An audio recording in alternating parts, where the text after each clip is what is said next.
Hello student, welcome back to our YouTube channel the excellent academy. तो आज के हम लेक्चर में एटम्स के बारे में पढ़ेंगे, यानी परमाणु के बारे में पढ़ेंगे कि हमारे जो केमिस्ट्री है इसमें परमाणु क्या होते हैं। तो अगर परमाणु की बात करो तो परमाणु क्या है? What is an atom? परमाणु वह एक किसी भी पदार्थ का एक छोटा सा भाग होता है, उसे हम क्या कहते हैं? परमाणु कहते हैं। जैसे हमने कोई एक पदार्थ ले लिया, उसके जो सबसे छोटे भाग को हम परमाणु कहते हैं, या तत्वों का निर्माण करता है। और परमाणु से किस चीज का निर्माण होता है? परमाणु से हमारे तत्वों का निर्माण होता है। तो यहाँ पर दो चीजें ध्यान में रखनी है। सबसे पहला है कि परमाणु पदार्थ का सबसे छोटा भाग होता है, और दूसरा परमाणु से हमारे तत्वों का निर्माण होता है। अब ये तो जान लिया हमने कि परमाणु क्या होता है। अगर परमाणु को हमें एक्सप्लेन करना हो या बताना हो किसी को, तो हम बता सकते हैं परमाणु हमारे पदार्थ का एक छोटा सा हिस्सा है जिससे तत्वों का निर्माण होता है। अब परमाणु का स्ट्रक्चर कैसा होगा, उसकी संरचना कैसी होगी? Structure of atom. जब स्ट्रक्चर ऑफ एटम की बात करते हैं तो इसके अंदर हम सबसे पहले न्यूक्लियस और इलेक्ट्रॉन के बारे में जानते हैं। न्यूक्लियस क्या होता है? न्यूक्लियस वो है, जैसे कि हम किसी चीज को कह सकते हैं केंद्र बिंदु। हमारे एटम का जो मेन केंद्र बिंदु, यानी जो हमारा एटम है कोई, उसके ऑर्बिट्स होंगे, ऑर्बिट्स के बीच में जो चीज स्थित होगी उसके बारे में हम यहाँ पर बात करते हैं। परमाणु के केंद्र में स्थित इसमें प्रोटॉन और न्यूट्रॉन होते हैं। न्यूक्लियस परमाणु के केंद्र में स्थित होता है और इसके अंदर हमारा प्रोटॉन और न्यूट्रॉन होता है। इसके बाद बारी आती है हमारे इलेक्ट्रॉन की। न्यूक्लियस के चारों ओर परिक्रमा करने वाले कण को हम इलेक्ट्रॉन बोलते हैं, और इलेक्ट्रॉन पे पावर होती है हमारी E की पावर माइनस चार्ज ऊपर लगाते हैं। इसको रिप्रेजेंट करने का तरीका होता है, अगर हमें इलेक्ट्रॉन्स को रिप्रेजेंट करना होता है तो हम E के ऊपर छोटा सा माइनस चार्ज लगाकर इसको रिप्रेजेंट करते हैं। और ये जो हमारे इलेक्ट्रॉन्स होते हैं, ये जो न्यूक्लियस है, यानी जो न्यूक्लियस के बाहर की जो कक्षाएं बनती हैं जिसे हम ऑर्बिट बोलते हैं, इसमें क्या स्थित रहता है? यहाँ पर हमारे इलेक्ट्रॉन्स स्थित रहते हैं।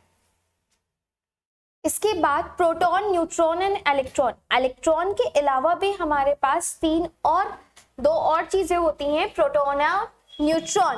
प्रोटॉन क्या है? प्रोटॉन ऐसी चीज है जिसके ऊपर पॉजिटिव चार्ज रहता है, यानी जिसके ऊपर प्लस चार्ज हमारा रहता है, उसे हम प्रोटॉन कहते हैं। और एटॉमिक नंबर, प्रोटॉन के ऊपर हमारा एटॉमिक नंबर भी डिपेंड करता है। अब जैसे हमारा कोई भी एलिमेंट है, पीरियोडिक टेबल सबने देखी होगी, पीरियोडिक टेबल में एलिमेंट्स होते हैं, जैसे हाइड्रोजन हो गया, हीलियम हो गया, लिथियम, बेरिलियम, बोरॉन, इन सब चीजों के कुछ ना कुछ एटॉमिक नंबर है। जैसे अगर बात करें हाइड्रोजन की, तो हाइड्रोजन का एक एटॉमिक नंबर होता है। अब जितना उसका एटॉमिक नंबर है उससे हम इलेक्ट्रॉनिक कॉन्फ़िगरेशन की बात करते हैं। तो इलेक्ट्रॉनिक कॉन्फ़िगरेशन जब निकालेंगे तो अगर किसी चीज का एटॉमिक नंबर 1 है तो उसका जो इलेक्ट्रॉन होंगे उसमें कितने इलेक्ट्रॉन प्रेजेंट होंगे, वो भी किसके इक्वल हो जाएगा? उसके एटॉमिक नंबर के इक्वल में होगा। ठीक उसी तरह जो प्रोटॉन होता है, इसके ऊपर पॉजिटिव चार्ज होता है, इसे रिप्रेजेंट हम करते हैं P की पावर प्लस से, हम इसे रिप्रेजेंट करते हैं। और जो प्रोटॉन होते हैं इन्हीं पर हमारा एटॉमिक नंबर भी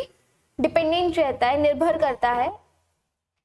अब न्यूट्रॉन की अगर नाम से ही बात करूं तो इसमें न्यूट्रल की बात हो रही है। ऐसी चीज जो ना पॉजिटिव में हो ना नेगेटिव में हो, उसे हम क्या बोलेंगे? न्यूट्रल बोलते हैं। उसी चीज को जब न्यूट्रॉन की बात करते हैं तो न्यूट्रॉन एक न्यूट्रल कण है, हमारे पास न्यूट्रल होता है। और ये इसका योगदान, जैसे प्रोटॉन का योगदान प्रोटॉन पे निर्भर था हमारा एटॉमिक नंबर, ठीक उसी तरह जब हम अपने न्यूट्रॉन की बात करते हैं तो न्यूट्रॉन पे हमारा द्रव्यमान यानी एटॉमिक मास निर्भर करता है। इसके बाद बारी आती है इलेक्ट्रॉन की। इलेक्ट्रॉन के पास माइनस चार्ज होता है जिसे हम कहते हैं नेगेटिव चार्ज इलेक्ट्रॉन के पास होता है। और ये जो हमारे बाहरी कक्षक होते हैं, जो कक्षक हमारे इलेक्ट्रॉन, जिसमें इलेक्ट्रॉनिक कॉन्फ़िगरेशन की अगर बात करो तो उसमें बाहर के साइड जो ऑर्बिट होते हैं, जिन्हें हम इंग्लिश में बोलते हैं, उसे हिंदी में हम कक्षक बोलते हैं। उस कक्षक में जो चीजें घूमती रहती हैं उन्हें हम इलेक्ट्रॉन बोलते हैं। इसके बाद बारी आती है हमारे एटॉमिक नंबर की। अब एटॉमिक नंबर क्या होता है? एटॉमिक नंबर, जैसे हम किसी भी चीज के अगर वेट की बात करो तो किसी चीज के पास वेट होता है तो उसका कुछ ना कुछ नंबर भी उस पर डिपेंड करता है। उस नंबर के बारे में यहाँ पर बात होती है कि एटॉमिक नंबर और मास नंबर क्या होता है। अगर एटॉमिक मास की बात करें तो उसे हम द्रव्यमान कहते हैं। कोई भी हमारा पदार्थ है, कोई भी एलिमेंट है, उसका कितना भार है उसे हम द्रव्यमान के अंदर में देखते हैं, और वो किस नंबर पर स्थित है उसको हम एटॉमिक नंबर में देखते हैं, यानी परमाणु संख्या और द्रव्यमान संख्या के बारे में यहाँ है। तो सबसे पहले हम परमाणु संख्या की बात करें, या एक परमाणु में प्रोटॉन की संख्या होती है। एक परमाणु के अंदर हमारे कितने प्रोटॉन प्रेजेंट है उसकी संख्या को हम परमाणु संख्या लिखते हैं, उसी चीज को हम परमाणु संख्या बोलते हैं, या तत्व की पहचान कराता है। और अगर किसी भी चीज की अगर हमें परमाणु संख्या देते तो हम तत्व को पहचान सकते हैं। अगर हमसे ये पूछ लिया जाए कि कोई पदार्थ है जिसकी 2 परमाणु संख्या है, तो वो कौन सा एलिमेंट होगा, तो हम बता सकते हैं वो कौन सा पदार्थ होगा। तो वो पदार्थ हीलियम का होगा, क्योंकि पहले पे हमारा हाइड्रोजन आता है, दूसरे पे हीलियम आता है, तो उसी चीज के बारे में यहाँ पर बात हो रही है। और इसको रिप्रेजेंट करने का तरीका होता है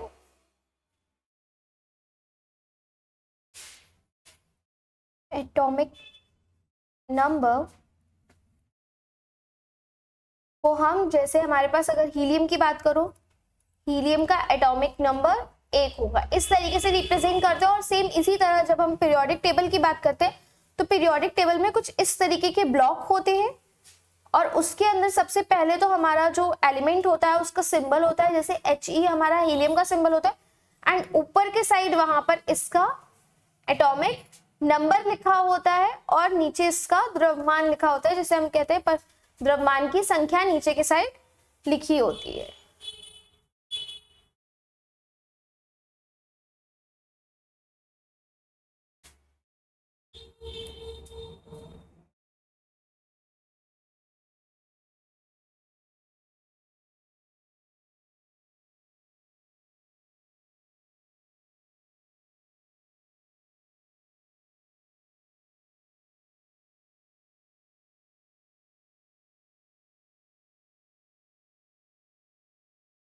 अब इसके बाद जो हमारा इसमें नेक्स्ट टॉपिक है, अब हम मास नंबर के बारे में पढ़ेंगे, जिसे हम द्रव्यमान संख्या कहते हैं। अभी कुछ देर पहले जब हम प्रोटॉन और न्यूट्रॉन की बात कर रहे थे, तब मैंने न्यूट्रॉन में बोला था कि जो द्रव्यमान की संख्या होती है वो हमारी न्यूट्रॉन पे डिपेंडेंट होती है, तो उसी चीज के बारे में यहाँ पर बता रहा है। या प्रोटॉन और न्यूट्रॉन की कुल संख्या होती है हमारे किसी भी एटम में, कोई भी एलिमेंट है उसके अंदर प्रोटॉन कितना है, न्यूट्रॉन कितना है, उस टोटल की जो संख्या है उसे हम द्रव्यमान संख्या में दिखाते हैं। यानी यहाँ पर जो हमारी संख्या है वो क्या है कि हमारे पास कितना प्रोटॉन है, कितना हमारे पास प्रोटॉन है, और न्यूट्रॉन की जो पूरी संख्या होगी उसे हम द्रव्यमान संख्या कहते हैं, यानी एटॉमिक मास बोलते हैं। एटॉमिक मास बोलते हैं। एटॉमिक मास के बाद बारी आती है कि हमारे, अब जब हम बात करते हैं किसी चीज की तो सबसे पहले बारी आती है कि उसमें प्रकार कितने होंगे। तो ठीक उसी तरह हमारे परमाणु में भी 2 प्रकार होते हैं। सबसे पहला प्रकार होता है इसमें आइसोटोप्स के। संयोजक परमाणु की बात करें तो संयोजक परमाणु क्या होगा, जो 2 तरह के नंबर्स को दिखा सके। जैसे एक ही तत्व के परमाणु होते हैं जो प्रोटॉन की संख्या समान रखते हैं, न्यूट्रॉन की संख्या भिन्न होती है। ऐसे परमाणु जिनके अंदर जो हमारी प्रोटॉन की संख्या है वो तो सामान्य होगी, यानी दोनों में बराबर होगी, बट जब न्यूट्रॉन की बात करेंगे, न्यूट्रॉन की जो संख्या होगी वो दोनों में भिन्न भिन्न होंगी। जैसे उदाहरण के लिए कार्बन 12 और कार्बन 14, दोनों में हमारी जो प्रोटॉन है उनकी संख्या तो बराबर है, बट जब उनके न्यूट्रॉन की बात करें जिसपे हमारा द्रव्यमान डिपेंड करता है, जिसपे द्रव्यमान निर्भर करता है, वो चीजें यहाँ पर अलग अलग हैं। उसी चीज को, ऐसी चीज जहां पर हमारा प्रोटॉन की संख्या तो सामान्य होगी पर द्रव्यमान दोनों का अलग अलग होगा, यानी न्यूट्रॉन वहां पर अलग अलग भिन्न भिन्न होंगे, उसे हम आइसोटोप्स कहते हैं। और इसके लिए आइसोटोप्स में हमने एग्जांपल देखा, जैसे कि कार्बन हो गया, कार्बन 14 एंड कार्बन 12 की बात यहाँ पर की है। दूसरा है आयंस। आयंस क्या होते हैं?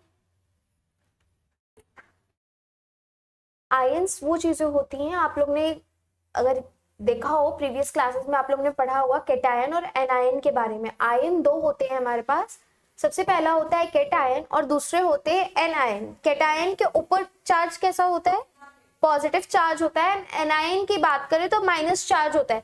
जब कोई इलेक्ट्रॉन है, कोई एलिमेंट है, फॉर एग्जाम्पल यहाँ पर एक एलिमेंट की हेल्प से इसको समझते हैं। यहाँ पर मैंने NaCl लिया है, NaCl है, Na पे पॉजिटिव चार्ज होता है एंड Cl पे माइनस चार्ज होता है। ऐसा क्यों होता है? Na के नंबर की अगर बात करो तो Na का एटॉमिक नंबर 11 होता है एंड Cl की बात करें तो 17 होता है। अब इन दोनों के अगर इलेक्ट्रॉनिक कॉन्फ़िगरेशन देखें तो जो हमारा Na है इसकी कॉन्फ़िगरेशन इलेक्ट्रॉनिक कॉन्फ़िगरेशन 2,8 होगी और Cl की बात करें तो Cl के इलेक्ट्रॉनिक कॉन्फ़िगरेशन 2,8,7 होती है। ये इसकी इलेक्ट्रॉनिक कॉन्फ़िगरेशन होती है। जब बात करते हैं, मैंने यहाँ पर सिर्फ 2 और 8 लिखा है जबकि इलेक्ट्रॉनिक कॉन्फ़िगरेशन हमारी 11 होनी चाहिए थी, पर 2 और 8 इसलिए लिखा है क्योंकि 1 जो इलेक्ट्रॉन यहाँ पर है, 8 इलेक्ट्रॉन हमारे एक ऑर्बिट में होने चाहिए। ऑर्बिट को कंप्लीट करने के लिए यहाँ एक इलेक्ट्रॉन हमारे पास एक्स्ट्रा, ये जो एक इलेक्ट्रॉन है ये सोडियम हमारा क्लोरीन को डोनेट करता है ताकि वो अपना जो ऑर्बिट है, लास्ट ऑर्बिट है जिसमें 7 इलेक्ट्रॉन है, वहां पर उसे कंप्लीट कर सके। इसलिए हमारे Cl के ऊपर एक माइनस चार्ज होता है और जो हमारा Na होता है उसके ऊपर एक प्लस चार्ज होता है। जो इलेक्ट्रॉन को डोनेट करता है यानी जो किसी चीज को देता है इलेक्ट्रॉन, वो हमारा केटायन आता है, उसके ऊपर प्लस चार्ज होता है। और जो इलेक्ट्रॉन को रिसीव करता है, जिसे हम रिसीवर बोलते हैं, वो एनायन कहलाते हैं, उनके ऊपर नेगेटिव चार्ज होता है। और ये जो चार्ज होते हैं, जो पॉजिटिव और नेगेटिव चार्ज है, ये डिपेंड करते हैं कि किसने कितना इलेक्ट्रॉन दिया और किसने कितना इलेक्ट्रॉन लिया है। अगर बात करें हमारे बाकी एलिमेंट्स की, तो कुछ एलिमेंट्स ऐसे होंगे जो एक की जगह जिनको लास्ट में 2 इलेक्ट्रॉन की जरूरत पड़ रही है, तो वो किसी से अपने जो साथ में जो एलिमेंट उनसे लगा होगा उससे वो कितने इलेक्ट्रॉन्स को लेंगे, 2 लेंगे। तो इस केस में वहां पर 2 नेगेटिव चार्ज है, 2 पॉजिटिव चार्ज की बात होगी। इलेक्ट्रॉन जो डोनेट करते हैं उन्हें हम मेटल कहते हैं और जो इलेक्ट्रॉन को लेते हैं, जिनके अंदर लेने की टेंडेंसी होती है, वो हमारे नॉन मेटल्स होते हैं। और एक पॉइंट और ध्यान में रखना है कि जब इलेक्ट्रॉन देने की बात होती है तो इलेक्ट्रॉन जब 5 से बिलो है यानी 5 इलेक्ट्रॉन से नीचे है तब तो वो इलेक्ट्रॉन को देगा। अगर 5, 6, 7, 8 इलेक्ट्रॉन 5, 6, 7 इलेक्ट्रॉन है तो वो इलेक्ट्रॉन को गेन करेगा। अब बारी आती है इलेक्ट्रॉनिक कॉन्फ़िगरेशन। अभी तक हम लोग ने काफी बार नाम सुना कि इलेक्ट्रॉनिक कॉन्फ़िगरेशन के बारे में, तो अब यहाँ पर हम ये समझेंगे कि इलेक्ट्रॉनिक कॉन्फ़िगरेशन होता क्या है। यह दर्शाता है कि इलेक्ट्रॉन परमाणु के भीतर किस कक्षा में होते हैं। ये हमें ये बता रहा है कि कोई भी एलिमेंट है या फिर कोई भी परमाणु है, उसके अंदर इलेक्ट्रॉन कौन कौन सी कक्षा में है। जैसे कि, और इसके लिए 4 कक्षाएं होती है हमारी, K, L, M, N, जिसे हम K और L, M, N बोलते हैं। उस चीज के बारे में यहाँ पर बताया जा रहा है।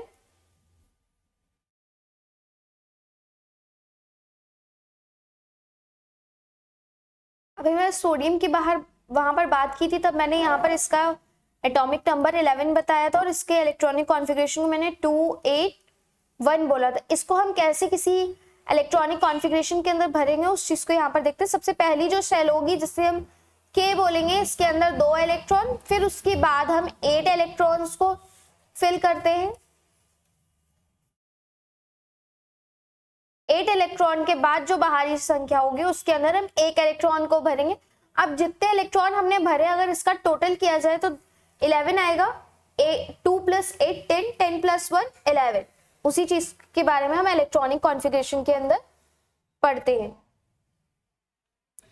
Periodic table of elements. अब अगर हमें एलिमेंट पीरियोडिक टेबल हमारे पास है, अगर हमें उसमें किसी एलिमेंट को देखना हो तो हम देखेंगे कैसे। जब पीरियोडिक टेबल की बात करो तो उसमें एटॉमिक नंबर दिया होता है कि 1 के बाद 2 आएगा, 2 के बाद 3 आएगा। इस तरीके से उसमें सारे एटॉमिक नंबर दिए होते हैं। और पीरियोडिक टेबल जो हमारी मॉडर्न पीरियोडिक टेबल इस समय हम लोग जो यूज करते हैं उसमें 1 से लेके 108 तक जनरली हमें एलिमेंट्स देखने को मिलते हैं। और उसके अंदर टोटल 7 पीरियड्स रहते हैं, यानी 7 तुम्हारे रोज प्रेजेंट होते हैं, 18 हमारे कॉलम्स डिवाइड रहते हैं जो कि ग्रुप वाइज डिवाइड किए जाते हैं, ग्रुप 1, ग्रुप 2, ग्रुप 3। इसी तरीके से उस जो पूरा क्लासिफिकेशन है उसको हम पीरियोडिक टेबल एलिमेंट के बारे में वहां पर देखते हैं। और वहां पर हर एक तत्व की अलग अलग पहचान है। जैसे अगर हाइड्रोजन की पहचान होगी कि उसका एक यूनिक सिंबल है जैसे कि H, हमारे हाइड्रोजन का सिंबल H है।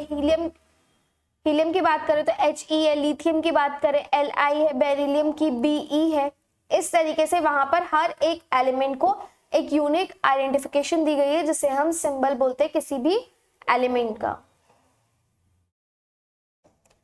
अब एटॉमिक थ्योरी, हमारे जो एटॉमिक थ्योरी थी, तो सबसे पहले जो हमारी एटॉमिक थ्योरी आई थी वो जॉन डाल्टन्स एटॉमिक थ्योरी थी। उस एटॉमिक थ्योरी में क्या था, सभी परमाणु किसी तत्व के समान होते। उनका कहना था, जब जॉन डाल्टन एटॉमिक थ्योरी थी, उन्होंने ये कहा कि जो हमारे जो तत्व होते हैं, सभी परमाणु जो परमाणु होते हैं वो किसी ना किसी तत्व के समान होते हैं। ये हमारे जॉन डाल्टन ने अपनी एटॉमिक थ्योरी के अंदर बोला था। यहाँ पर जो लास्ट पॉइंट है इसको माइंड में रखना कि जो जॉन डाल्टन थे उनकी मेन पॉइंट जिसपे उन्होंने पीरियड अपनी जो एटॉमिक थ्योरी बताई थी वो इसी के बेस पे बताई थी कि कोई भी परमाणु होगा वो किसी ना किसी तत्व के समान में होता है। अब बारी आती है निष्कर्ष की, जो आज की क्लास में हमने पढ़ा है। इसका निष्कर्ष क्या है? इसके निष्कर्ष की बात करो तो जो परमाणु है हमारे रासायनिक विज्ञान में सबसे ज्यादा महत्वपूर्ण है। परमाणु के बिना हम किसी पदार्थ को भी नहीं बना सकते। हमें पदार्थ है तो उसका कुछ ना कुछ परमाणु, उसके छोटे छोटे कण होंगे, उस चीज के बारे में देखा है यहाँ पर। और परमाणु के कितने प्रकार होते हैं? परमाणु के 2 प्रकार होते हैं, एक आइसोटोप है एंड आयंस है। एंड स्ट्रक्चर की बात करो तो इसके स्ट्रक्चर में इलेक्ट्रॉन, न्यूट्रॉन एंड प्रोटॉन, ये सारी चीजें। और शेल, यहाँ पर 4 शेल होती हैं, KLMN। अब हम जो नेक्स्ट लेक्चर होगा उसके अंदर कवर करेंगे कि हम शेल जितनी होती है उसमें एक शेल में कितने इलेक्ट्रॉन्स को रखे जाते हैं और उससे हम कैसे निकालते हैं, और इलेक्ट्रॉनिक कॉन्फ़िगरेशन को डिटेल में देखेंगे कि किस तरीके से हम इलेक्ट्रॉनिक कॉन्फ़िगरेशन को डिटेल में निकालते हैं। तो थैंक यू।